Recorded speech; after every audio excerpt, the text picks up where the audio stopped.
दिल्लीच्या जंतर मंतरमध्ये सोनम वांगचुकजी, अभिजित दिपके आणि अनेक युवा युवती देशातले आणि अर्थात वेगळ्या वेगळ्या वयोगटातले देखील हे आंदोलन करत आहेत.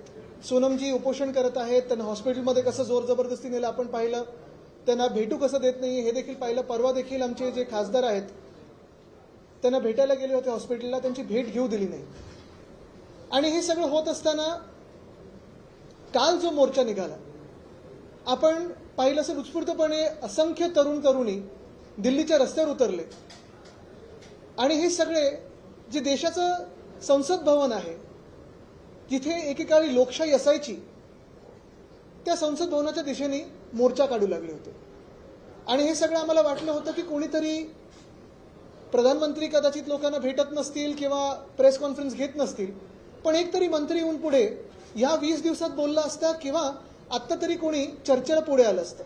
आपल्याला आठवत असेल अण्णा हजारे जेव्हा बसले होते तेव्हा मनमोहन सिंग साहेबांच्या कॅबिनेटमधून 5 मंत्री, एक नाही 5 वेगळे वेगळे मंत्री चर्चेला पुढे गेले होते. स्वतः विलासरावजी होते, अनेक मंत्री होते आणि सातत्याने विरोधी पक्षाशी चर्चा करत होते. अण्णा हजारे मुव्हमेंटच्या मागे जी भाजप होती त्यांच्याशी चर्चा करत होते. ह्या सगळ्यांशी चर्चा करण्याचा प्रयत्न होता. पण कालच आपण भयानक चेहरा पाहिला, तो म्हणजे ह्या भाजपच्या राजवटीचा. कदाचित ब्रिटिशकालीन अत्याचार कमी आहेत का, त्याच्याहूनही किती पटीने जास्ती काल आम्ही अत्याचार पाहिले. म्हणजे लहान मुलांना कोणी कानाखाली मारतंय. ही लहान मुलं शाळेतली होती, ती आंदोलनात आली होती का, तर त्यांच्या भवितव्यासाठी, त्यांच्या भविष्यासाठी.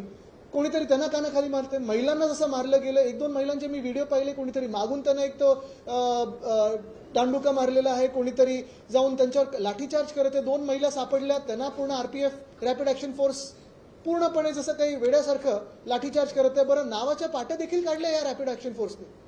म्हणजे तुम्ही भारतीय नागरिकांवर, तुम्ही हिंदुस्थान्यांवरच लाठीचार्ज जो केला, एवढा भयानक केला, अमानुष्य केला की तुम्हाला कुठेही संवेदनशीलता नाही की कोणासाठी आंदोलन होत आहे.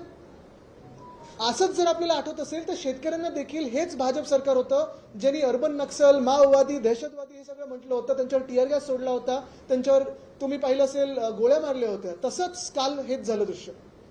19 तारखेला मुंबईत आमचं एक मोठं गॅदरिंग झालं, मोर्चा झाला आणि काल देखील अनेक लोक उत्स्फूर्तपणे वेगळ्या वेगळ्या पक्षाचे कोण असतील, कोण संस्थेचे असतील, कोण शिक्षक असतील, कोण विद्यार्थी असतील, काही काही असेच नागरिक रस्त्यावर उतरले होते.